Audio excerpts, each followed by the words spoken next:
ಅಖಿಲಾಂಡ ಕೋಟಿ ಬ್ರಹ್ಮಾಂಡ ನಾಯಕ ರಾಜಾದಿರಾಜ ಯೋಗಿ ರಾಜ ಪರಬ್ರಹ್ಮ ಶ್ರೀ ಸಚ್ಚಿದಾನಂದ ಸದ್ಗುರು ಸಾಯಿನಾಥ್ ಮಹಾರಾಜ್ ಕಿ ಜೈ. ಗುರುವಿನ ಪಾದಾರವಿಂದಗಳಿಗೆ ವಂದಿಸುತ್ತಾ ನಮಸ್ತೆ ಸ್ನೇಹಿತರೆ. 2026 ಮಾರ್ಚ್ 3ನೇ ತಿಂಗಳು 3ನೇ ತಾರೀಕು ಮಂಗಳವಾರದ ದಿನ ಚಂದ್ರಗ್ರಹಣ ಇದೆ.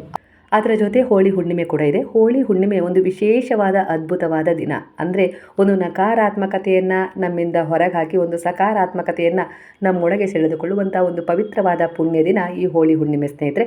ನಮ್ಮಲ್ಲಿರುವ ಮದ, ಮೋಹ, ಮತ್ಸರ, ಕಾಮಾದಿ ಬಯಕೆಗಳನ್ನು ದಹಿಸಿ ನಮ್ಮಲ್ಲಿರುವ ನಾನು ನನ್ನದು ಅನ್ನುವ ಅಹಂಕಾರದ ಜೊತೆ ನಮ್ಮಲ್ಲಿರುವ ಕೆಲವು ದುರಭ್ಯಾಸಗಳನ್ನು, ದುಶ್ಚಟಗಳನ್ನು ದೂರ ಮಾಡಿಕೊಳ್ಳುವ ಶುಭ ದಿನ ಅಂತಲೇ ಹೇಳ್ಬೋದು ಈ ಹೋಳಿ ಹುಣ್ಣಿಮೆನ. ಇದರ ಜೊತೆ ಈ ಸಾರಿ ಚಂದ್ರಗ್ರಹಣ ಕೂಡ ಸಂಭವಿಸ್ತಾ ಇರೋದ್ರಿಂದ ಇದು ಇನ್ನೂ ವಿಶೇಷವಾದ ದಿನವಾಗಿದೆ.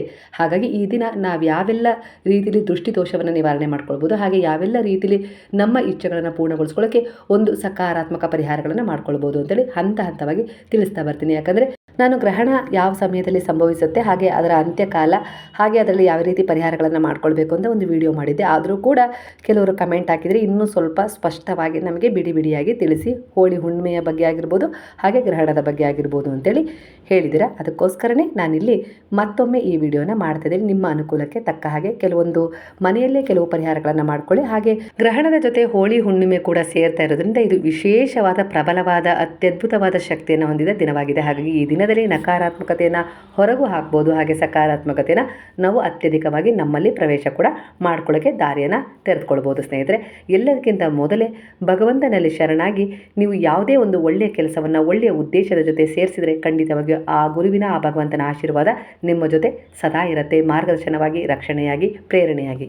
ಗ್ರಹಣ ಅನ್ನೋದು ಕೇವಲ ಒಂದು ಖಗೋಳ ಘಟನೆ ಅಷ್ಟೇ ಅಲ್ಲ, ಅದು ಮನುಷ್ಯನ ಮೇಲೆ, ಪ್ರಕೃತಿಯ ಮೇಲೆ ತನ್ನದೇ ಆದ ಪರಿಣಾಮವನ್ನು ಬೀರುತ್ತೆ ಸ್ನೇಹಿತರೆ. ಹಾಗಾಗಿ ಈ ಗ್ರಹಣದ ಸಮಯದಲ್ಲಿ ಬೆಳಗ್ಗೆ ಯಾವ ರೀತಿ ಕೆಲವೊಂದು ಪರಿಹಾರಗಳನ್ನು ಮಾಡಿಕೊಳ್ಬೇಕು, ಯಾವ ರೀತಿ ಎಚ್ಚರಿಕೆಯ ಕ್ರಮಗಳನ್ನು ನಾವು ಪರಿಪಾಲನೆ ಮಾಡಬೇಕು ಅಂತೇಳಿ ತಿಳಿಸ್ತೀನಿ. ಸರಳವಾಗೇ ಇರುತ್ತೆ, ಕಷ್ಟ ಏನಲ್ಲ, ಮನಸ್ಸು ಮಾಡಿದರೆ ಮಾಡ್ಕೊಳ್ಬೋದು. ಇದು ನಮ್ಮ ಒಂದು ಏಳಿಗೆ, ಬೆಳವಣಿಗೆಗೆ, ಹಾಗೆ ಸಕಾರಾತ್ಮಕ ಆಲೋಚನೆಗಳನ್ನು ನಮ್ಮ ಮನಸ್ಸಲ್ಲಿ ಇಟ್ಕೊಳ್ಳೋಕ್ಕೆ ಸಹಾಯ ಕೂಡ ಆಗುತ್ತೆ ಸ್ನೇಹಿತರೆ. 2ನೇ ತಾರೀಕು ಸೋಮವಾರ ಸಂಜೆನೇ ಹುಣ್ಣಿಮೆ ಶುರು ಆಗಿರೋದ್ರಿಂದ ನಾವು ಹುಣ್ಣಿಮೆಗೆ ಮೊದಲು ಪ್ರಾಶಸ್ತ್ಯ ಕೊಡೋಣ. ಹಾಗಾಗಿ ಬ್ರಾಹ್ಮಿ ಮುಹೂರ್ತದಲ್ಲಿ ಎದ್ದು ಸ್ವಲ್ಪ ಬೇಗನೆ, ಇವತ್ತಿನ ಒಂದು ದಿನ ಸ್ವಲ್ಪ ಬೇಗನೆ ಎದ್ದು ನಮ್ಮ ದೈನಂದಿನ ಕರ್ತವ್ಯಗಳನ್ನು ಮುಗಿಸ್ಕೊಂಡು, ಹಾಗೆ ಮನೆಯನ್ನು ಸ್ವಚ್ಛಗೊಳಿಸ್ಕೊಂಡು ನಾವು ಸ್ನಾನ ಮಾಡಿಕೊಂಡು ಮೊದಲು ಪೂಜೆಯನ್ನು ಮಾಡ್ಕೊಳ್ಳೋಣ. ಪೂಜೆ ಮಾಡಿಕೊಂಡು 9 ಗಂಟೆ ಒಳಗೆ ತಿಂಡಿಯನ್ನು ನಾವು ಮಾಡಿಕೊಂಡು ನಂತರ ಮನೆಯಿಂದ ಹೊರಗೆ ಹೋಗೋ ಮಕ್ಕಳಿಗೆ ಬಾಕ್ಸಿಗೆ ಹಾಕ್ತಿರಲ್ಲ, ಆ ಬಾಕ್ಸಿಗೆ ಹಾಕಬೇಕಾದ್ರೆ ಅದರಲ್ಲಿ ಒಂದು ತುಳಸಿ, ಒಂದು ದರ್ಬೆಯ ಕಡ್ಡಿ, ಒಂದು ಗರಿಕೆ, ಇಲ್ಲ ಅಂದರೆ ಕಪ್ಪು ಎಳ್ಳು, ಇವಿಷ್ಟನ್ನು ಹಾಕಿ ಕಳಿಸಿ. ಯಾವುದಾದ್ರೂ ಒಂದು. ಹಾಗೆ ಕಪ್ಪು ಎಳ್ಳು ಹಾಕ್ಬೋದಾ ಅಂದರೆ ಖಂಡಿತ ಹಾಕ್ಬೋದು. ಶನಿಯ ಆಶೀರ್ವಾದ ಇರೋದ್ರಿಂದ ಖಂಡಿತವಾಗಿಯೂ ಯಾವುದೇ ಗ್ರಹಣದ ಪ್ರಭಾವ ಅದರ ಮೇಲೆ ಬೀಳೋದಿಲ್ಲ. ಹಾಗಾಗಿ ಹಾಕ್ತಾರೆ ಕೆಲವು ಕಡೆ. ನಿಮ್ಮ ಕಡೆ ಅದರ ಆಚರಣೆ ಇದ್ದರೆ ಹಾಕಿ, ಏನೂ ತಪ್ಪಿಲ್ಲ. ಹಾಗೆ ಆ ಮಕ್ಕಳಿಗೆ ಹೇಳಿ ಕಳಿಸಿ, ಊಟ ಮಾಡೋದಕ್ಕಿಂತ ಮೊದಲು ಆ ತುಳಸಿ, ಆ ದರ್ಬೆಕಡ್ಡಿ ಏನು ಹಾಕಿರ್ತಿರಲ್ಲ ಅದನ್ನು ಎತ್ತಿ ಸೈಡಿಗಿಟ್ಟು ಊಟ ಮುಗಿಸ್ಕೊಂಡು ನಂತರ ಆ ಬಾಕ್ಸಿಗೆ ಹಾಕಿ ಕೈ ತೊಳ್ಕೊಳ್ಳೋಕ್ಕೆ ಹೇಳಿಬಿಡಿ. ಅಂದರೆ ಇದು 3:30 ಮೇಲೆ ಮತ್ತೊಮ್ಮೆ 3:30 ಗಂಟೆಗಳ ಕಾಲ ಸೂತಕ ಕಾಲ ಇರುತ್ತೆ. ಇದು ಪ್ರೆಗ್ನೆಂಟ್ ಇರೋರಿಗೆ, ಚಿಕ್ಕ ಮಕ್ಕಳಿಗೆ, ಹಾಲು ಕುಡಿಸೋ ತಾಯಂದಿರಿಗೆ, ಅಂದರೆ ಅಸಹಾಯಕರಿಗೆ, ನಿಶ್ಶಕ್ತರಿಗೆ, ವಯಸ್ಸಾದವರಿಗೋಸ್ಕರ 3:30 ಗಂಟೆಗಳ ಕಾಲ ಸೂತಕ ಕಾಲ ಇರುತ್ತೆ. ಅದು ನಾಳೆ ಮಧ್ಯಾಹ್ನ 3:30ಗೆ ಶುರುವಾಗುತ್ತೆ. ಹಾಗಾಗಿ ಈ ಸಮಯದಲ್ಲಿ ಅಷ್ಟರೊಳಗೆ 12:30, 1 ಗಂಟೆ, 1:30, 2 ಗಂಟೆ, 2:30 ಒಳಗೆ ಊಟ ಎಲ್ಲ ಮಾಡೋರು ಮುಗಿಸ್ಕೊಳ್ಬೋದು. ಆದರೆ ಶಕ್ತರಪ್ಪ ನಾವು ಒಂದಿನ ಉಪವಾಸ ಮಾಡಿ ನಮ್ಗೆ ಅಭ್ಯಾಸ ಇದೆ, ಅದು ಒಳ್ಳೆಯದು ಕೂಡ ಅಲ್ವಾ. ಹಾಗಾಗಿ ಬೆಳಗ್ಗೆ ತಿಂಡಿ ತಿಂದು ನಾವು ಸಂಜೆವರೆಗೂ ಉಪವಾಸ ಇರ್ತೀವಿ. ಗ್ರಹಣ ಮುಗಿಸ್ಕೊಂಡು ಮನೆಯನ್ನೆಲ್ಲ ಸ್ವಚ್ಛಗೊಳಿಸ್ಕೊಂಡು ಮತ್ತೊಮ್ಮೆ ಸ್ನಾನ ಮಾಡಿಸ್ಕೊಂಡು ಪೂಜೆ ಎಲ್ಲ ಮುಗಿಸಿ ನಾವು ಊಟ ಮಾಡ್ತೀವಿ ಎಂದರು ಖಂಡಿತವಾಗಿಯೂ ಹಾಗೆ ಮಾಡಬೇಕು. ಯಾಕಂದರೆ ಗ್ರಹಣ ಶುರುವಾಗೋದಕ್ಕಿಂತ ಮೊದಲು 9 ಗಂಟೆಗಳ ಮುಂಚೆನೇ ಸೂತಕ ಕಾಲ ಪ್ರಾರಂಭವಾಗಿರುತ್ತೆ. ಹಾಗಾಗಿ 2 ಅವಧಿ ಇರುತ್ತೆ. ಯಾವುದನ್ನು ಪರಿಪಾಲನೆ ಮಾಡಬೇಕು ನಿಮ್ಮ ಶಕ್ತಿಯಾನುಸಾರವಾಗಿ ಮಾಡಿ. ಚಂದ್ರಗ್ರಹಣ 6 ಗಂಟೆ 46 ನಿಮಿಷಕ್ಕೆ ಅಂತ್ಯಗೊಳ್ಳುತ್ತೆ. ಅಂದರೆ ಅದರ ಒಂದು ಪೂರ್ಣಾವಧಿ ಹೇಗಿರುತ್ತೆ ಅಂದರೆ ಅದು ಶುರುವಾಗೋದಕ್ಕಿಂತ 9 ಗಂಟೆಗಳ ಮುಂಚಿನ ಕಾಲವನ್ನು ಸೂತಕ ಕಾಲ ಅಂತಾರೆ. ಆ ಕಾಲ ಶುರುವಾಗೋದು ನಾಳೆ ಬೆಳಗ್ಗೆ 9 ಗಂಟೆ 28 ನಿಮಿಷದ ನಂತರ ಶುರುವಾಗುತ್ತೆ. ಹಾಗಾಗಿ ಅಷ್ಟರೊಳಗೆ ತಿಂಡಿ ಎಲ್ಲ ಮುಗಿಸ್ಕೊಳ್ಳು, ಅಡುಗೆ ಎಲ್ಲ ಮಾಡಬಾರ್ದು. ಹಾಗೆ ಮತ್ತೆ ಪದೇ ಊಟ ಮಾಡೋದು, ಏನು ತಿನ್ನೋದಾಗಿರ್ಬೋದು, ಏನೂ ಮಾಡಬಾರ್ದು. ಅಡುಗೆ ಮನೇಲಿ ಅಡುಗೆ ಕೂಡ ಮಾಡಬಾರ್ದು ಸ್ನೇಹಿತರೆ. ಮನೆಯಲ್ಲಿ ವಯಸ್ಸಾದವರು ಇದ್ದಾರೆ, ಅವರಿಗೆ, ಇಲ್ಲ ಚಿಕ್ಕ ಮಕ್ಕಳಿಗೆ, ಇಲ್ಲ ಪ್ರೆಗ್ನೆಂಟ್ ಇರೋರಿಗೆ ಅಡುಗೆ ಮಾಡಿದ್ದೀರಾ ಅಂದರೆ ಖಂಡಿತವಾಗಿ ಅದರಲ್ಲಿ ದರ್ಬೆ, ತುಳಸಿ, ಇಲ್ಲ ಗರಿಕೆ, ಕಪ್ಪು ಎಳ್ಳು ಈ ರೀತಿ ಹಾಕಿ ಇಟ್ಬಿಡಿ. ಮಧ್ಯಾಹ್ನ ಅವರಿಗೆ ಊಟಕ್ಕೆ ಕೊಡಿ. ಅದನ್ನು ತೆಗೆದಿಟ್ಟು ನಂತರ ನಾನು ಸ್ಕೂಲ್ ಟೀಚರು, ಇಲ್ಲ ನಾನು ಆಫೀಸಿಗೆ ಹೋಗ್ತೀನಿ, ನಾನು ಹೊರಗಡೆ ಕೆಲಸಕ್ಕೆ ಹೋಗ್ತೀನಿ, ನಾನೇನು ಮಾಡಬೇಕು ಅಂತ ಹೇಳಿ ಕೆಲವರು ಕೇಳಿದರೆ, ನೀವು ಬಾಕ್ಸಲ್ಲಿ ಊಟ ತೊಗೊಂಡು ಹೋಗ್ತೀನಿ ಅಂದರೆ ಈ ರೀತಿ ಮಾಡ್ಕೊಳ್ಳಿ. ಆ ಸಮಯದಲ್ಲಿ ಅಲ್ಲಿ ನಾನು ಹೇಗೆ ಮಾಡಬೇಕು ಅಂದರೆ, ಆ ಮಕ್ಕಳಿಗೆ ಅವತ್ತಿನ ಒಂದಿನ ಏನೋ ಒಂದು ಆಧ್ಯಾತ್ಮಿಕ ವಿಚಾರ ಹೇಳೋದಾಗಿರ್ಬೋದು, ಇಲ್ಲ ಪಾಠನೇ ಒಳ್ಳೆಯ ರೀತಿಲಿ ಮಾಡೋದಾಗಿರ್ಬೋದು, ಒಳ್ಳೆಯ ಆಲೋಚನೆ ನಾಮಸ್ಮರಣೆ ಮಾಡ್ತಾ ಮಾಡ್ತಾ ಒಟ್ಟು ಆವತ್ತಿನ ದಿನವನ್ನು ಒಂದು ಸಕಾರಾತ್ಮಕವಾಗಿ ಒಂದು ಆಧ್ಯಾತ್ಮಿಕದಲ್ಲಿ ಕಳೀರಿ. ಏನೂ ತೊಂದರೆ ಇಲ್ಲ. ಎಲ್ಲಿರ್ತೀರೋ ಏನಿರ್ತೀರೋ ಅದು ಅನಿವಾರ್ಯತೆ ಆಗಿರುತ್ತೆ. ಯಾಕಂದರೆ ಇವತ್ತಿನ ಅನಿವಾರ್ಯತೆ ಹಾಗೇ ಇದೆ ಅಲ್ವಾ. ಹಾಗಾಗಿ ನಿಮ್ಮ ನಂಬಿಕೆಗೆ ಅನುಸಾರವಾಗಿ ಮಾಡಿ. ಮನಸ್ಸಿನ ಉದ್ದೇಶ ಒಳ್ಳೆ ರೀತಿ ಇದ್ದರೆ ಖಂಡಿತವಾಗಿ ಭಗವಂತನ ಆಶೀರ್ವಾದ ನೀವೆಲ್ಲೇ ಇದ್ರೂ ಸಿಗುತ್ತೆ. ಸ್ಕೂಲ್ ಟೀಚರ್ ಅಂತ ಹೇಳಿದರೆ ಕೆಲವರು, ಅಲ್ಲಿ ಮಕ್ಕಳಿಗೆ ಯಾವುದೋ ಒಂದು ಪುರಾಣದ ಕಥೆ ಹೇಳೋದಾಗಿರ್ಬೋದು, ಯಾವುದೋ ಒಂದು ಮಂತ್ರವನ್ನು ಹೇಳ್ಕೊಡೋದಾಗಿರ್ಬೋದು, ಅದು ಓಂ ನಮಃ ಶಿವಾಯ ಆಗಿರ್ಬೋದು, ಓಂ ಶ್ರೀರಾಮ ಆಗಿರ್ಬೋದು, ಯಾವುದೇ ರೀತಿ ಒಂದು ನಿಮಗೆ ಇಷ್ಟವಾದ ಮಂತ್ರ, ಆ ಮಕ್ಕಳಿಗೆ ಯಾವುದೋ ಒಂದು ಅದ್ಭುತವಾದ ಮಂತ್ರ ಆಗಿರ್ಬೋದು, ಭಗವದ್ಗೀತೆಯ ಕೆಲವು ಸಾಲುಗಳನ್ನು ಹೇಳ್ಕೊಡೋದಾಗಿರ್ಬೋದು ಮಾಡಿದರೆ ಖಂಡಿತವಾಗಿ ಅಚ್ಚಳಿಯದೆ ಅವರ ಮಕ್ಕಳ ಮೇಲೆ ಅವರಿಗದು ಪ್ರೊಟೆಕ್ಷನ್ ಮಾಡುತ್ತೆ. ಹಾಗೆ ಅಚ್ಚಳಿಯದೆ ಅವರ ಮನಸ್ಸಲ್ಲಿ ಆ ಸಾಲುಗಳು ಯಾವಾಗಲೂ ಉಳಿತವೆ. ನಿಮ್ಮ ನೆನಪು ಕೂಡ ಅಚ್ಚಳಿಯದೆ ಉಳಿಯುತ್ತೆ. ಸ್ವಲ್ಪ ಹೊತ್ತು ಬೆಳಗಿಂದ ಸಂಜೆವರೆಗೂ ಅದನ್ನೇ ಮಾಡಿ ಅಂತ ಹೇಳ್ತಿಲ್ಲ, ಒಂದು 10 ನಿಮಿಷಗಳ ಕಾಲ ಈ ರೀತಿ ಆ ಮಕ್ಕಳಿಗೆ ಏನಾದರೂ ಹೇಳ್ಕೊಟ್ರೆ ನಿಮಗೂ ಒಳ್ಳೆಯದು, ಆ ಮಕ್ಕಳಿಗೂ ಒಳ್ಳೆಯದು ಅಲ್ವಾ. ಹಾಗೆ ಮನೆಯಲ್ಲಿರುವ ಹಾಲು, ಮೊಸರು, ಉಪ್ಪಿನಕಾಯಿ, ಉಪ್ಪು, ಖಾರದ ಪುಡಿ, ಅರಿಶಿಣದ ಪುಡಿ, ಹೀಗೆ ಕೆಲವೊಂದು ಅಕ್ಕಿ ಡಬ್ಬ, ಈ ರೀತಿ ಹಿಟ್ಟಿನ ಡಬ್ಬ, ಕುಡಿಯುವ ನೀರಾಗಿರ್ಬೋದು. ಹಾಗೆ ಫ್ರಿಜ್ಜಲ್ಲಿ ತುಂಬ ತರಕಾರಿಗಳನ್ನು ಇಟ್ಟಿದ್ದೀರಾ ಅಂದರೆ ಫ್ರಿಜ್ ಮೇಲೆ ಒಂದು ಅರ್ಬೆ ಇಟ್ಟರು ಆಯಿತು, ಒಂದು ಒಳಗಡೆ ಒಂದು ತುಳಸಿ ಇಟ್ಟರು ಆಯಿತು ಸ್ನೇಹಿತರೆ. ಈ ರೀತಿ ಮಾಡ್ಕೊಳ್ಳಿ. ಹಾಗೆ ಅಡುಗೆ ಮೇಲೆ ಹಾಕಬೇಡ್ರಿ. ಸಾರು ಉಳಿದಿದೆ, ಅನ್ನ ಉಳಿದಿದೆ ಅಂದರೆ ಖಂಡಿತವಾಗಿ ಅದನ್ನು ಮತ್ತೆ ಬಳಕೆ ಮಾಡಬಾರ್ದು. ಮಧ್ಯಾಹ್ನ 3:30ಗೆ ಅದೇನು ಅಷ್ಟರೊಳಗೆ ಮುಗಿಸ್ಕೊಳ್ತಿರಲ್ಲ, ಅದರ ನಂತರ ಅದರಲ್ಲಿ ಏನಾದರೂ ಸ್ವಲ್ಪ ಅನ್ನ ಏನಾದರೂ ಉಳಿದೆ ಯಾವುದಾದ್ರೂ ಪ್ರಾಣಿ ಪಕ್ಷಿಗಳಿಗೆ ಹಾಕಿಬಿಡಿ. ದರ್ಬೆ ಅಂತ ಸಿಗುತ್ತೆ, ಆ ದರ್ಬೆನ ಏನಾದರೂ ತಂದಿಟ್ಕೊಂಡ್ರೆ ಪ್ರತಿಯೊಂದು ರೂಮಲ್ಲೂ ನೀವು ಆ ದರ್ಬೆ ಕಡ್ಡಿಯನ್ನು ಉದ್ದುದ್ದ ಬರುತ್ತೆ, ಒಂದು ಗ್ರಂಥಿಗೆ ಅಂಗಡಿಯಲ್ಲಿ ಕೇಳಿದರೆ ಸಿಗುತ್ತೆ, ಅದನ್ನು ತಂದಿಟ್ಕೊಂಡ್ರೆ ಹಾಕಿಟ್ಬಿಟ್ರೆ ನೀವು ಗ್ರಹಣ ಮುಗಿದ ನಂತರ ಆ ದರ್ಬೆ ಕಡ್ಡಿಗಳು ಎಲ್ಲೆಲ್ಲಿ ಇಟ್ಟಿರ್ತೀರಲ್ಲ ಪ್ರತಿಯೊಂದು ರೂಮಲ್ಲಿಟ್ಟರು ಆ ದರ್ಬೆ ಕಡ್ಡಿಗಳನ್ನು ಎಲ್ಲವನ್ನು ತೆಗೆದು ಮನೆಯಿಂದ ಹೊರಗಡೆ ಹಾಕಿಬಿಡಬೇಕು ಗ್ರಹಣ ಮುಗಿದ ನಂತರ. ಹಾಗೆ ಏನು ತುಳಸಿ ಗರಿಕೆ ಎಲ್ಲ ಹಾಕಿರ್ತಿಲ್ಲ ಅದೂ ಕೂಡ ಗ್ರಹಣ ಮುಗಿದ ತಕ್ಷಣವೇ ಅದರ ಮೇಲಿರೋ ವಸ್ತುಗಳನ್ನೆಲ್ಲ ತೆಗೆದು ಹೊರಗಡೆ ಹಾಕಿಬಿಡಬೇಕು. ಅಂದರೆ ತುಳಸಿ ಇಟ್ಟಿರ್ತಿರೋ ಇಲ್ಲ ಗರಿಕೆ ಇಟ್ಟಿರ್ತಿರೋ ದರ್ಬೆ ಇಟ್ಟಿರ್ತಾರೋ ಅವೆಲ್ಲವನ್ನು ತೆಗೆದು ಮನೆಯಿಂದ ಹೊರಗೆ ಹಾಕಿ, ನಂತರ ಮನೆಯನ್ನು ಶುದ್ಧವಾದ ನೀರು, ಸ್ವಲ್ಪ ಕಲ್ಲುಪ್ಪು, ಗಂಗಾಜಲ, ಗೋಮೂತ್ರ ಇದರಲ್ಲಿ ಯಾವುದೇ ಒಂದು ಇದ್ರೂ ಕೂಡ ಅದನ್ನು ನೀರಿಗೆ ಮಿಕ್ಸ್ ಮಾಡಿಕೊಂಡು ನೀವು ಮನೆಯೆಲ್ಲ ಚೆನ್ನಾಗಿ ಒರೆಸ್ಕೊಂಡು ಮತ್ತೆ ಸ್ವಲ್ಪ ಅರಿಶಿನವನ್ನು ಬೆರೆಸ್ಕೊಂಡು ಸ್ನಾನ ಮಾಡಿಕೊಂಡು ದೇವರನ್ನು ತೊಳೆದೇ ಪೂಜೆ ಮಾಡ್ಕೊಳ್ಬೇಕು. ಯಾಕಂದರೆ ಗ್ರಹಣ ಇದೆ ರಾತ್ರಿ ಅಂತೇಳಿ ಯೋಚನೆ ಮಾಡಬೇಡಿ. ಸಂಜೆ ಆಗಿರುತ್ತೆ, ಆಗಲೇ 6:48 ಗ್ರಹಣ ಅಂತ್ಯ ಆಗುತ್ತೆ ಅಂದರೆ ಸ್ನಾನ ಎಲ್ಲ ಮುಗಿಸ್ಕೊಳ್ಳೋದಕ್ಕೆ 7 ಗಂಟೆ ಆಗ್ಬೋದು. ಬೇಗನೆ ಸ್ವಲ್ಪ ಸ್ವಚ್ಛಗೊಳಿಸ್ಕೊಳ್ಳಿ. ಹೇಗಿದ್ದರೂ ಬೆಳಗ್ಗೆ ನೀವು ಹುಣ್ಣಿಮೆ ಅಂತೇಳಿ ತೊಳೆದು ಪೂಜೆ ಮಾಡಿರ್ತೀರ, ಹಾಗೆ ಒಂದು ಶುದ್ಧವಾದ ನೀರಿಗೆ ಎಲ್ಲವನ್ನು ಮುಳುಗಿಸಿ ಒಂದು ಬೇಗನೆ ತೊಳ್ಕೊಂಡು ಫೋಟೋ ಎಲ್ಲ ಒರೆಸಿ ಇಟ್ಟು ಒಂದು ಊದ್ಬತ್ತಿ, ಧೂಪ, ದೀಪ ಎಲ್ಲ ತೋರಿಸ್ಬಿಡಿ. ತುಪ್ಪದ ದೀಪ ಬೆಳಗಿಸಿ ಏನಾದರೂ ಒಂದು ಮೊಸರನ್ನು ನೈವೇದ್ಯ ಮಾಡಿ. ಅಂದರೆ ಮೊಸರನ್ನು ನೈವೇದ್ಯ ಮಾಡಬೇಕು. ಇವತ್ತು ಹುಣ್ಣಿಮೆ ಆಗಿರೋದ್ರಿಂದ ಮತ್ತು ಇವತ್ತು ಲಕ್ಷ್ಮಿಗೆ ಬಿಳಿ ಮೊಸರು ಅನ್ನ ಸೇರಿಸಿ ನೀವು ನೈವೇದ್ಯ ಮಾಡಿದ್ರೆ ತುಂಬ ಒಳ್ಳೆಯದು. ಚಂದ್ರನಿಗೂ ಕೂಡ ಆ ನೈವೇದ್ಯವನ್ನು ತೋರಿಸಿ ಮನೆಯವರೆಲ್ಲರೂ ಪ್ರಸಾದವಾಗಿ ಸ್ವೀಕರಿಸಿ. ಈ ರೀತಿ ಇರುತ್ತೆ ಗ್ರಹಣದ ಆಚರಣೆ. ಹೋಳಿ ಹುಣ್ಣಿಮೆಗೆ ಬಿಳಿ ಬಣ್ಣದ ಸಿಹಿಯನ್ನೇ ಮಾಡ್ತಾರೆ. ಪಾಯಸ ಮಾಡೋಕ್ಕಾದರೆ ಮಾಡ್ಬೋದು ನೀವು ಸಂಜೆ ಮೇಲೆ, ತುಂಬ ಒಳ್ಳೆಯದು. ಹಾಗೆ ಬೆಳಗ್ಗೆ ಹುಣ್ಣಿಮೆ ಪೂಜೆ ಮಾಡಿರ್ತೀರಲ್ಲ ಆ ಸಮಯದಲ್ಲಿ ನಿಮ್ಮ ಮೇಲೆ ಯಾರಾದರೂ ಒಂದು ನಕಾರಾತ್ಮಕ ಪ್ರಭಾವ ಬೀರ್ಬೋದು. ಯಾಕಂದರೆ ಇಂಥ ಸಮಯದಲ್ಲಿ ಮಾಟ ಮದ್ದು ಮಾಡೋದು ಹೆಚ್ಚು. ಶತ್ರುಗಳಾಗಿರ್ಬೋದು, ದ್ವೇಷ ಇರೋರಾಗಿರ್ಬೋದು, ಒಂದು ಕೆಟ್ಟ ಉದ್ದೇಶ ಇರುತ್ತಪ್ಪ, ಅವ್ರ ಮನಸ್ಸಿಂದ ಅದನ್ನು ಹೊರ ತೆಗೆಯೋಕೆ ಆಗೋದಿಲ್ಲ ಅಂಥವ್ರು ಏನಾದರೂ ಕೆಟ್ಟದನ್ನು ಮಾಡಬೇಕು ಅಂತೇಳಿ ಪ್ರತಿ ಸಾರಿನೂ ಹಂಬಲಿಸ್ತಾ ಇರ್ತಾರೆ. ಅದನ್ನು ನಾವು ಹೇಗೆ ತಡೆ ಹೊಡೆಯೋದು ಅಂತಾರಲ್ಲ, ಪದೇ ನಾವು ಎಲ್ಲದಕ್ಕೂ ಎಲ್ಲರನ್ನೂ ಹುಡ್ಕೊಂಡು ಹೋಗೋಕ್ಕಾಗೋದಿಲ್ಲ ಅಲ್ವಾ. ಈ ರೀತಿಯಾಗಿ ನಾನೊಂದು ಪರಿಹಾರ ಹೇಳ್ತೀನಿ ನೋಡಿ. ಒಂದು ಹಳದಿ ಬಣ್ಣದ ಲಿಂಬೆಹಣ್ಣನ್ನು ತಗೊಳ್ಳಿ, ಅದನ್ನು 4 ಭಾಗಗಳಲ್ಲಿ ಸ್ವಲ್ಪ ತೂತ ಮಾಡಿ ಅದಕ್ಕೆ ಒಂದು ಪೂರ್ಣವಾಗಿ ಹೂ ಇರುವ ಲವಂಗವನ್ನು ಚುಚ್ಚಿ 4 ಕಡೆ. ನಂತರ ಅದನ್ನು ಮೇನ್ ಡೋರ್ ಎದುರಿಗೆ ಕಟ್ಟಿಬಿಡಿ. ಬೆಳಗ್ಗೆನೆ ಕಟ್ಟಿದ ನಂತರ ಏನು ಮಾಡಬೇಕು ಅಂದರೆ ಸಂಜೆ ಅದನ್ನು ಗ್ರಹಣ ಮುಗಿದ ನಂತರ ನೀವೇನು ಶುದ್ಧೀಕರಣ ಮಾಡ್ತಾರಲ್ಲ ಆ ಸಮಯದಲ್ಲಿ ಅದನ್ನು 3 ಬಾರಿ ಕೈಯಲ್ಲಿ ಹಿಡ್ಕೊಂಡು ಮೇಲಿಂದ ಮನೆಗೆ ಕೆಳಗೆ ಸುಳಿದು ಅದನ್ನು ಹೊರಗಡೆ ಎಸ್ಬಿಡಿ. ಯಾರು ತುಳಿದೇ ಇರೋ ಜಾಗಕ್ಕೆ ಹಾಕಿಬಿಡಿ. ಕೈ ಕಾಲನ್ನು ಚೆನ್ನಾಗಿ ತೊಳ್ಕೊಳ್ಳಿ. ಸ್ನಾನ ಮಾಡೋದಕ್ಕಿಂತ ಮೊದಲೇ ಮಾಡ್ಕೊಂಬಿಡಿ.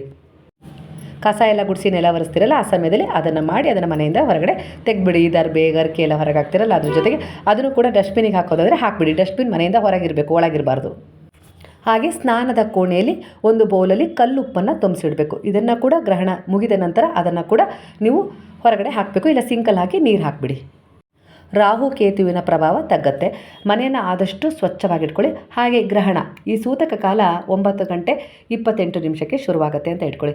ನಂತರ ನಿಮ್ಮ ಕೆಲಸ ಎಲ್ಲ ಬೇಗನೆ ಮುಗ್ದಿರುತ್ತೆ. ಆಫೀಸಿಗೆ ಹೋಗ್ತೀರಾ, ಕೆಲಸಕ್ಕೆ ಹೋಗ್ತೀರಾ, ಅಲ್ಲಿ ನೀವು ನಾಮಸ್ಮರಣೆಯೊಂದಿಗೆ ಹೇಗೆ ಹೇಳಿದಿನೋ ಆ ರೀತಿ ನಡ್ಕೊಳ್ತೀರಾ ಅಲ್ವಾ.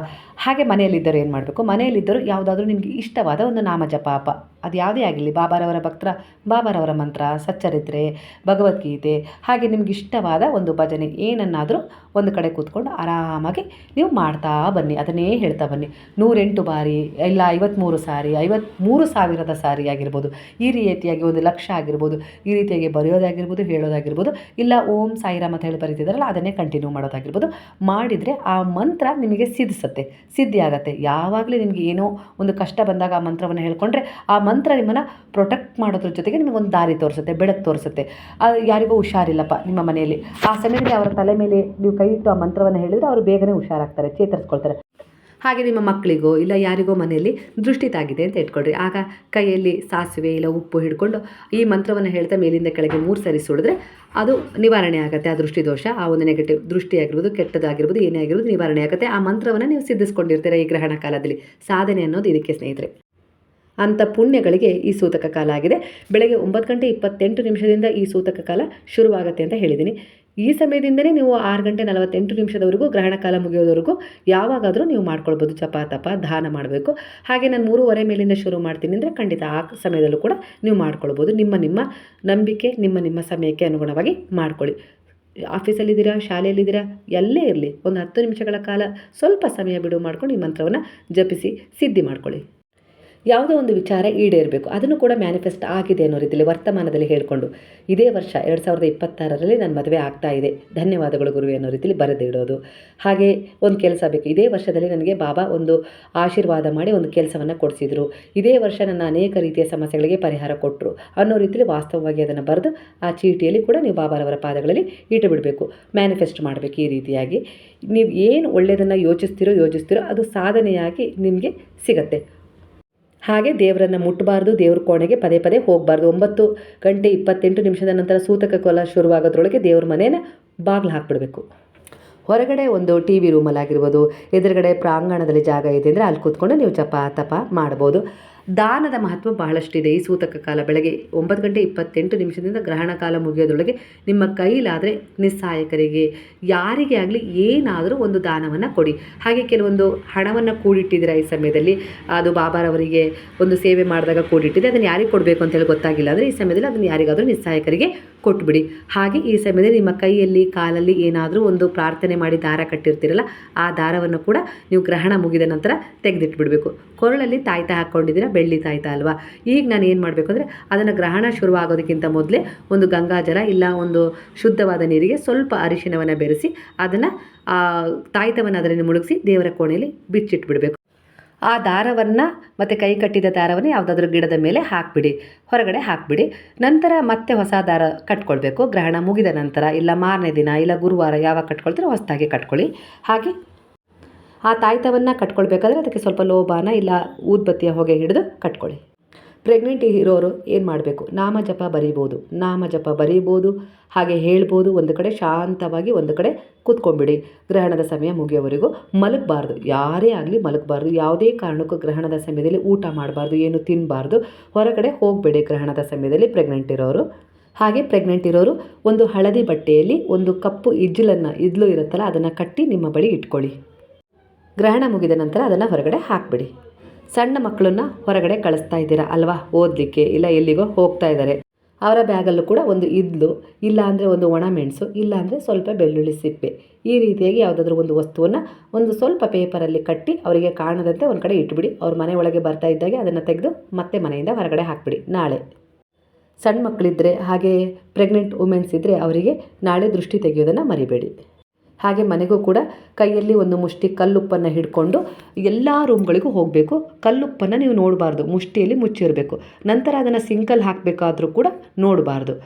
ಕಣ್ಮುಚ್ಚಿ ಅದನ್ನು ಸಿಂಕಲ್ಲಿ ಹಾಕಿ ನೀರು ಹಾಕಿಬಿಡಿ. ಅಂದರೆ ನಿಮ್ಮ ಮನೆಯಲ್ಲಿ ಏನೊಂದು ನೆಗೆಟಿವ್ ಎನರ್ಜಿ ಇರುತ್ತಲ್ಲ ಅದನ್ನೆಲ್ಲ ಹೀಲ್ ಮಾಡ್ಕೊಂಡಿರುತ್ತೆ. ಎಲ್ಲ ರೂಮಿಗೂ ತೊಗೊಂಡು ಹೋಗ್ಬೇಕು ಅದನ್ನು. ಅಂದರೆ ಮುಷ್ಟಿಯಲ್ಲಿರುತ್ತೆ, ಆವಾಗ ಕಣ್ಣು ಬಿಟ್ಟು ಓಡಾಡ್ತಾ ಇರ್ತೀರಿ ಎಲ್ಲ ರೂಮಲ್ಲೂ. ಸಿಂಕಲ್ಲಿ ಹಾಕಬೇಕಾದ್ರೆ ಅದನ್ನು ನೋಡಬೇಡಿ ಅಷ್ಟೇ, ಕಣ್ಣು ಮುಚ್ಕೊಂಡು ಸಿಂಕಲ್ಲಿ ಹಾಕಿ ಮೇಲಿಂದ ನೀರು ಹಾಕಿಬಿಡಿ. ಎಲ್ಲೋ ಹೋಗಿ ನೀವು ಹಣ ಕೊಟ್ಟು ತಿಳ್ಕೊಳ್ಳೋವಂಥದ್ದನ್ನು, ಟ್ಯಾರೋ ರೀಡಿಂಗೇ ಆಗಿರ್ಬೋದು, ಇಲ್ಲಿ ನಮ್ಮನ್ನು ಕನ್ಸಲ್ಟ್ ಮಾಡಿದಾಗ ಇವೇ ಪರಿಹಾರಗಳನ್ನು ಕೆಲವೊಂದು ಸರಿ ತಿಳಿಸ್ತಾ ಇರ್ತೀವಿ. ವಾಸ್ತು ಮನೆಗೆ ಬಂದಾಗಲೂ ಕೂಡ ಕೆಲವೊಂದು ಬದಲಾವಣೆಯನ್ನು ತಿಳಿಸ್ತಾ ಇರ್ತೀವಿ. ಹಾಗಾಗಿ ಅದನ್ನೇ ನಾನು ಇಲ್ಲಿ ಸಂಕ್ಷಿಪ್ತವಾಗಿ ನಿಮಗೆ ಅನುಕೂಲ ಆಗಲಿ ಅಂತೇಳಿ ತಿಳಿಸಿದ್ದೀನಿ. ನಂಬಿಕೆಗೆ ಅನುಸಾರವಾಗಿ ಮಾಡ್ಕೊಳ್ಳಿ. ಹಾಗೆ ನಾಳೆ ಗ್ರಹಣ ಪೂರ್ಣಾವಧಿಗೊಂಡ ನಂತರ ನೀವೇನು ಶುದ್ಧೀಕರಣ ಎಲ್ಲ ಮಾಡ್ತೀರಲ್ಲ, ಆ ಸಮಯದಲ್ಲಿ ಯಾವುದಾದ್ರೂ ಒಂದು ವಸ್ತುಗಳನ್ನು ಅಲ್ಲೇ ಇಟ್ಟಿರ್ತೀರ ಬಹಳ ದಿನಗಳಿಂದ, ವರ್ಷಗಳಿಂದ. ಅದು ಮಂಚ ಆಗಿರ್ಬೋದು, ಡ್ರೆಸ್ಸಿಂಗ್ ಟೇಬಲ್ ಆಗಿರ್ಬೋದು, ಸೋಫಾ ಆಗಿರ್ಬೋದು, ಅವುಗಳನ್ನು ಯಾವುದೇ ಒಂದು ಸ್ಥಿರವಾದ ವಸ್ತು ಅಲ್ಲೇ ಇರುತ್ತೆ ಗಾಢ ಅಂಥ ವಸ್ತುಗಳನ್ನು ಸ್ವಲ್ಪ ಕೈಯಲ್ಲಿ ಅಲುಗಾಡಿಸ್ಬೇಕು. ಅಂದರೆ ಸ್ವಲ್ಪ ಅದರ ಎನರ್ಜಿಯನ್ನು ಬಿಡುಗಡೆ ಮಾಡಬೇಕು. ಆ ರೀತಿ ಮಾಡ್ಕೊಳ್ಳಿ, ಖಂಡಿತ ಒಳ್ಳೆಯದಾಗತ್ತೆ. ಒಂದು ಮಣೆ ಮೇಲೆ ಕುಳಿತು ಮಂತ್ರ ಜಪ ಮಾಡ್ತಾ ಇದ್ರಿಂದ ನಿಮ್ಮ ಸುತ್ತ ಒಂದು ಔರ ಅನ್ನೋದು ಪ್ರೊಟೆಕ್ಟ್ ಮಾಡ್ತಾ ಇರುತ್ತೆ. ಹಾಗಾಗಿ ಮಂತ್ರ ಸಿದ್ಧಿಯನ್ನು ಮಾಡ್ಕೊಳ್ಳಿ. ಈ ಸಮಯದಲ್ಲಿ ನಿಮ್ಗೆ ಯಾವ ಮಂತ್ರ ಇಷ್ಟನೋ, ಸಾಯಿ ಗಾಯತ್ರಿ ಮಂತ್ರ ಇಷ್ಟನೋ, ನಿಮಗೆ ಇಷ್ಟವಾದ ಮಂತ್ರವನ್ನು ಸಿದ್ಧಿ ಮಾಡ್ಕೊಳ್ಳಿ. ಹಾಗೆ ನಿಮ್ಮ ಏರಿಯಾದಲ್ಲಿ ಎಲ್ಲಾದರೂ ಹೋಳಿ ದಹನ ಮಾಡ್ತಾ ಇದ್ದಾರೆ ಅಂತ ಹೇಳಿ ನಿಮಗೇನಾದರೂ ಗೊತ್ತಾದರೆ ಒಂದು ಬಿಳಿ ಹಾಳೆ ತಗೊಳ್ಳಿ. ಅದರ ಮೇಲೆ ಯಾವುದೇ ಒಂದು, ಅಂದರೆ ನೀಲಿ ಪೆನ್ನು ಇಲ್ಲ ಹಸಿರು ಇಂಕಿನ ಪೆನ್ನಲ್ಲಿ ನಿಮ್ಮಲ್ಲಿ ಯಾವುದೊಂದು ದುಶ್ಚಟ ಅನ್ನೋದಿದೆಯಪ್ಪ, ಯಾರ ಬಗ್ಗೆ ಆಡ್ಕೊಳ್ತೀರಾ, ಇಲ್ಲ ಅಂದರೆ ತಂಬಾಕು ಹಾಕೋ ಚಟ ಇದೆಯಾ, ಇಲ್ಲ ಕುಡಿಯೋ ಚಟ ಇದೆಯಾ, ಸಿಗರೇಟ್ ಸೇದೋದಿದೆಯಾ, ಇಲ್ಲ ಇನ್ಯಾವುದೋ ರೀತಿಯಲ್ಲಿ ಒಂದು ದುರಭ್ಯಾಸ ಇದೆ ಅಂದರೆ ಅದನ್ನು ಬಿಡ್ತೀನಿ ಅಂತೇಳಿ ಅದರಲ್ಲಿ ಬರೆದುಬಿಟ್ಟು ಖಂಡಿತ ಆ ಹೋಳಿಯಲ್ಲಿ ಹಾಕಿ ದಹನ ಮಾಡಿ. ಹೋಳಿ ಹುಣ್ಣಿಮೆ ಅಂದ್ರೇ ಪವರ್ಫುಲ್. ಯಾಕಂದರೆ ಅದು ನಮ್ಮಲ್ಲಿರುವ ಮದ, ಮೋಹ, ಮತ್ಸರ, ಅಂದರೆ ಆ ವಾತಾವರಣದಲ್ಲಿರುವ ಒಂದು ನೆಗೆಟಿವ್ ಎನರ್ಜಿನ ಎಲ್ಲವನ್ನು ದಹನ ಮಾಡೋ ಶಕ್ತಿ ಇರುತ್ತೆ. ಹಾಗಾಗಿ ನಿಮಗಿದು ತುಂಬ ಒಳ್ಳೆಯ ಪರಿಣಾಮವನ್ನು ಬೀರುತ್ತೆ. ಮುಂದಿನ ದಿನಗಳಲ್ಲಿ ನಿಮ್ಮ ಎನರ್ಜಿ ಪರಿಶುದ್ಧವಾಗ್ತಾ ಹೋಗುತ್ತೆ. ನಿಮ್ಮ ಮನೆಯಲ್ಲಿ ಯಾವುದೇ ಒಂದು ಗಿಡಗಳಿದ್ದಾವೆ ಅಂದರೆ ಆ ಗಿಡಗಳಲ್ಲೂ ಕೂಡ ಒಂದೊಂದು ದರ್ಬೆಯನ್ನು ಹಾಕಿಡಿ. ಗ್ರಹಣ ಮುಗಿದ ನಂತರ ಆ ದರ್ಬೆ ಸಮೇತ ಆ ನೀರನ್ನು ಚೆಲ್ಲಿ ಹೊರಗಡೆ ಹೊಸ ನೀರನ್ನು ಹಾಕಿ ಮತ್ತೆ ಆ ಗಿಡಗಳನ್ನು ನಿಮ್ಮ ಮನೆಯೊಳಗೆ ಇಟ್ಕೊಳ್ಳಿ. ನೀರು ಕೂಡ ಪಂಚಭೂತಗಳಲ್ಲಿ ಒಂದಾಗಿದೆ, ಅದು ಕೂಡ ನೆಗೆಟಿವ್ ಎನರ್ಜಿನ ಹೀಲ್ ಮಾಡಿರುತ್ತೆ. ಹಾಗಾಗಿ ಅದನ್ನು ಕೂಡ ನೀವು ಚೇಂಜ್ ಮಾಡಲೇಬೇಕು, ಮರಿಬೇಡಿ. ಹುಣ್ಣಿಮೆ ಬಗ್ಗೆ ಸೂರ್ಯಗ್ರಹಣದಲ್ಲಿ ಏನೆಲ್ಲ ಪರಿಹಾರಗಳನ್ನು ಮಾಡ್ಕೊಳ್ಬೇಕು ಅಂತೇಳಿ ನಿಮಗೆ ಎಷ್ಟು ಸಹಾಯ ಆಗುತ್ತೋ ಅಷ್ಟು ಒಳ್ಳೆಯದೇ ಆಗಲಿ ಅನ್ನೋ ರೀತಿಯಲ್ಲಿ ಬಿಡಿಸಿ ಹೇಳಿದ್ದೀನಿ. ಇದರಲ್ಲಿ ನಿಮ್ಗೆ ಎಷ್ಟು ನಂಬಿಕೆ ಇಟ್ಟು ಮಾಡ್ಕೊಳ್ತಾರೆ ಅಷ್ಟೇ ಒಳ್ಳೆಯದಾಗುತ್ತೆ. ಇದಕ್ಕೆ ಯಾವುದೇ ರೀತಿ ₹1 ಹಣ ಖರ್ಚು ಮಾಡೋದು ಏನಿಲ್ಲ, ನಿಮ್ಮ ನಂಬಿಕೆ ಬೇಕಷ್ಟೇ. ಇಂಥ ಸಮಯದಲ್ಲಿ ಯಾರೋ ಒಂದು ಮಾಟ ಮಂತ್ರದ ಒಂದು ಆಚರಣೆಯನ್ನು ನಿಮ್ಮ ಮೇಲೆ ಪ್ರಭಾವ ಬೀರಬೇಕು ಅಂತೇಳಿ ಮಾಡಿದ್ದಾರೆ ಅಂದರೂ ಕೂಡ ಇವೆಲ್ಲ ಒಂದು ನೀವೇನು ಪ್ರೊಟೆಕ್ಟ್ ಮಾಡ್ಕೊಂಡು ಮೊದಲೇ ಇಟ್ಕೊಂಡಿರ್ತೀರಲ್ಲ, ಅವೆಲ್ಲವೂ ಕೂಡ ಅವರ ಒಂದು ಎನರ್ಜಿನ ನಿಮ್ಮ ಮನೆ ಮೇಲೆ, ನಿಮ್ಮ ಮೇಲೆ ಪ್ರವೇಶ ಮಾಡದಂತೆ ನೋಡ್ಕೊಳ್ತವೆ. ನಂತರ ಅವುಗಳನ್ನೆಲ್ಲ ನೀವು ತೆಗೆದು ಮನೆಯಿಂದ ಹೊರಗೆ ಹಾಕ್ತಿದ್ದಂಗೆ ಅವರ ನೆಗೆಟಿವ್ ಎನರ್ಜಿ ಕೂಡ ಅದ್ರ ಜೊತೆಗೆ ಹೊರಗೆ ಹೋಗುತ್ತೆ. ಹೋಳಿ ದಹನದಲ್ಲಿ ನಿಮ್ಮ ಒಂದು ನೆಗೆಟಿವ್ ಎನರ್ಜಿ ರಿಮೂವ್ ಆಗಲಿ ಅಂತಲೂ ಕೂಡ ಕೆಲವೊಂದು ವಸ್ತುಗಳನ್ನು ಹಾಕ್ತೀರಾ. ಆದರೂ ಕೂಡ ಆ ಹೋಳಿ ದಹನ ಆದ ಮೇಲೆ ಆ ಬೂದಿಗೆ ತುಂಬ ಶಕ್ತಿಶಾಲಿಯ ಪವರ್ ಇರುತ್ತೆ. ಹಾಗಾಗಿ ಅದನ್ನು ದಹಿಸಿ ಅದು ಒಂದು ಸಂಜೀವಿನಿಯಾಗಿ ಪರಿವರ್ತನೆ ಆಗಿರುತ್ತೆ. ಹಾಗಾಗಿ ಆ ಬೂದಿಯನ್ನು ತಂದು ಮತ್ತೆ ನೀವು ಮನೆಯಲ್ಲಿ ಎಲ್ಲಾದರೂ ಒಂದು ಕಡೆ ಮೂಲೆಯಲ್ಲಿ ಕಟ್ಟಿಟ್ರೆ, ಮನೆ ಎದುರಿಗೆ ಒಂದು ಸಣ್ಣದಾಗಿ ಬಟ್ಟೆಯಲ್ಲಿ ಕಟ್ಟಿಟ್ರೆ ಖಂಡಿತವಾಗಿ ನಿಮ್ಮ ಮನೆ ಮೇಲೆ ಯಾವುದೇ ರೀತಿ ನೆಗೆಟಿವ್ ಎನರ್ಜಿಯ ಪ್ರಭಾವ ಬೀರೋದಿಲ್ಲ. ವರ್ಷ ಪೂರ್ತಿ ನಿಮ್ಮನ್ನು ಪ್ರೊಟೆಕ್ಟ್ ಮಾಡುತ್ತೆ. ಅದು ಯಾರಾದರೂ ನಿಮ್ಮ ಮನೆಯಲ್ಲಿ ಏನಾದರೂ ತೀರ್ಕೊಂಡಾಗ, ಇಲ್ಲ ದೊಡ್ಡವರಾದಾಗ, ಇಲ್ಲ ಡೆಲಿವರಿ ಆದಾಗ ಅದನ್ನು ಮತ್ತೆ ತೆಗೆದು ನೀರಲ್ಲಿ ಹರಿಯಲಿಕ್ಕೆ ಬಿಡಬೇಕು. ಆವಾಗ ಅದರ ಪ್ರಭಾವ ಕಡಿಮೆ ಆಗಿರುತ್ತೆ. ಹಾಗಾಗಿ ಲಿಂಬೆಹಣ್ಣಿನ ಪರಿಹಾರವನ್ನು ಖಂಡಿತ ಮರಿಬೇಡಿ ಸ್ನೇಹಿತರೆ. ಇದನ್ನು ಮಾಡ್ಕೊಳ್ಳಿ. ನಂತರ ಅದನ್ನು ಗ್ರಹಣ ಮುಗಿದ ನಂತರ ನೀವು ಅದನ್ನು ಹೊರಗಡೆ ಹಾಕ್ಬಿಡಿ, ರಾತ್ರಿ ಒಳ್ಳೆಯದಾಗತ್ತೆ. ಅನಾರೋಗ್ಯದ ಸಮಸ್ಯೆ ಇದೆಯಪ್ಪ, ಬೆಳಗಿಂದ ರಾತ್ರಿವರೆಗೂ ಹಾಸಿಗೆ ಮೇಲೆ ಮಲಗಿರ್ತಾರೆ, ಇವಾಗ ಏನಾದರೂ ಪರಿಹಾರ ಇದೆಯಾ ಅಂದರೆ ಖಂಡಿತ ಇದೆ. ಅವರು ಬೇಗನೆ ಚೇತರಿಸ್ಕೊಳ್ಬೇಕು, ಆರೋಗ್ಯದಿಂದ ಎದ್ದು ಓಡಾಡಬೇಕು. ಅವರ ಮೇಲೆ ಏನೋ ಒಂದು ರೀತಿ ನೆಗೆಟಿವ್ ಎನರ್ಜಿಯ ಪ್ರಭಾವ ಬಿದ್ದಿದೆ ಅಂದರೆ ಅದು ರಿಮೂವ್ ಆಗಬೇಕು ಅಂದರೆ ಇಲ್ಲಿ ಮತ್ತೊಂದು ಅದ್ಭುತವಾದ ಪರಿಹಾರವನ್ನು ತಿಳಿಸ್ತಿದ್ದೀನಿ. ಸಾಕಷ್ಟು ಪರಿಹಾರಗಳನ್ನು ಈ ಒಂದು ವಿಡಿಯೋದಲ್ಲಿ ನಾನು ನಿಮಗೆ ತಿಳಿಸಿದ್ದೀನಿ. ಪದೇ ನನಗೆ ವಿಡಿಯೋ ಮಾಡೋದು ಕಷ್ಟ ಆಗುತ್ತೆ. ಹಾಗಾಗಿ ನಾನು ಎಲ್ಲದನ್ನು ಒಂದೇ ವಿಡಿಯೋದಲ್ಲಿ ತಿಳಿಸಿದ್ದೀನಿ. ಅವರ ದಿಂಬಿನ ಕೆಳಗೆ, ಅವರು ಯಾವ ಜಾಗದಲ್ಲಿ ಮಲಗ್ತಾರಲ್ಲ ಅದರ ದಿಂಬಿನ ಕೆಳಗೆ ಒಂದು ಗ್ರೀನ್ ಕಲರ್ ಅಂದರೆ ಹಸಿರು ಬಣ್ಣದ ಲಿಂಬೆಹಣ್ಣನ್ನು, ಕಾಯಿ ಥರ ಲಿಂಬೆಹಣ್ಣನ್ನು ತಗೊಂಡು ಅದನ್ನು ಅವರಲ್ಲಿ ಇರುವ ಈ ಒಂದು ಗ್ರಹಣದ ಸಮಯದಲ್ಲಿ, ಹೋಳಿ ಹುಣ್ಣಿಮೆಯ ಸಮಯದಲ್ಲಿ ಅವರ ದೇಹದಲ್ಲಿರುವ ಎಂಥದೇ ಒಂದು ನೆಗೆಟಿವ್ ಎನರ್ಜಿ ದೂರವಾಗಲಿ, ಅದನ್ನೆಲ್ಲವನ್ನು ಈ ಲಿಂಬೆಹಣ್ಣು ಹೀರ್ಕೊಳ್ಳಿ ಅಂತ ಹೇಳಿ ಅದನ್ನು ದಿಂಬಿನಡೆಗೆ ಇಟ್ಬಿಡಿ. ಅವರು ಹೇಗಿದ್ದರೂ ಮಲಗಿರ್ತಾರಲ್ಲ, ನಂತರ ಗ್ರಹಣ ಮುಗಿದ ನಂತರ ಆ ಲಿಂಬೆಹಣ್ಣನ್ನು ಕೂಡ ಹೊರಗಡೆ ಹಾಕಬೇಕು. ಯಾಕಂದರೆ ಅವರು ಎದ್ದೇಳೋದೇ ಇಲ್ಲ ಅನ್ನೋರಿಗೆ ಇದನ್ನು ಮಾಡ್ಕೊಳ್ಳಿ. ಈ ಹೋಳಿ ಹುಣ್ಣಿಮೆ, ಈ ಗ್ರಹಣದ ನಂತರ ನಿಮ್ಮ ಜೀವನ ಸುಖವಾಗಿ ಸಂತೋಷವಾಗಿ ಇರಲಿ, ನೀವು ಬಯಸಿದ್ದೆಲ್ಲ ನಿಮಗೆ ಸಿಗಲಿ, ನಿಮ್ಮ ಜೀವನದಲ್ಲಿರುವ ಕಷ್ಟ ದುಃಖಗಳು ದೂರವಾಗಲಿ. ಏರಿಳಿತಗಳು ಮನುಷ್ಯ ಅಂದಮೇಲೆ ಇರ್ತವೆ, ಅವುಗಳನ್ನು ಸಂಭಾಳಿಸುವ ಧೈರ್ಯ, ಎದುರಿಸುವ ಸಾಮರ್ಥ್ಯ ನಿಮ್ಮದಾಗಲಿ ಅಂತೇಳಿ ಭಗವಂತನಲ್ಲಿ ಪ್ರಾರ್ಥನೆ ಮಾಡ್ತಾ ಇವತ್ತು ಈ ವಿಡಿಯೋನ ಮುಗಿಸಿದ್ದೀನಿ. ಈ ವಿಡಿಯೋದಿಂದ ನಿಮಗೆ ತುಂಬ ಉಪಯೋಗ ಆಗುತ್ತೆ ಅನ್ನೋದು ನನ್ನ ನಂಬಿಕೆ. ನಿಮಗೂ ಆ ನಂಬಿಕೆ ಇದ್ದರೆ ಸಾಯಿರಾಮದಲ್ಲಿ ಕಮೆಂಟ್ ಮಾಡೋದನ್ನು ಮರಿಬೇಡಿ. ಹಾಗಾದರೆ ಎಲ್ಲರೂ ಸೇರಿ ಹೇಳೋಣ, ಹರೇ ರಾಮ ರಾಮ ರಾಮ ಹರೇ ಹರೇ, ಹರೇ ಕೃಷ್ಣ ಕೃಷ್ಣ ಕೃಷ್ಣ ಹರೇ ಹರೇ, ಹರೇ ಸಾಯಿ ಸಾಯಿ ಸಾಯಿ ಹರೇ ಹರೇ, ಹರೇ ಬಾಬಾ ಬಾಬಾ ಬಾಬಾ ಹರೇ ಹರೇ, ಹರೇ ದತ್ತ ದತ್ತ ದತ್ತ ಹರೇ ಹರೇ.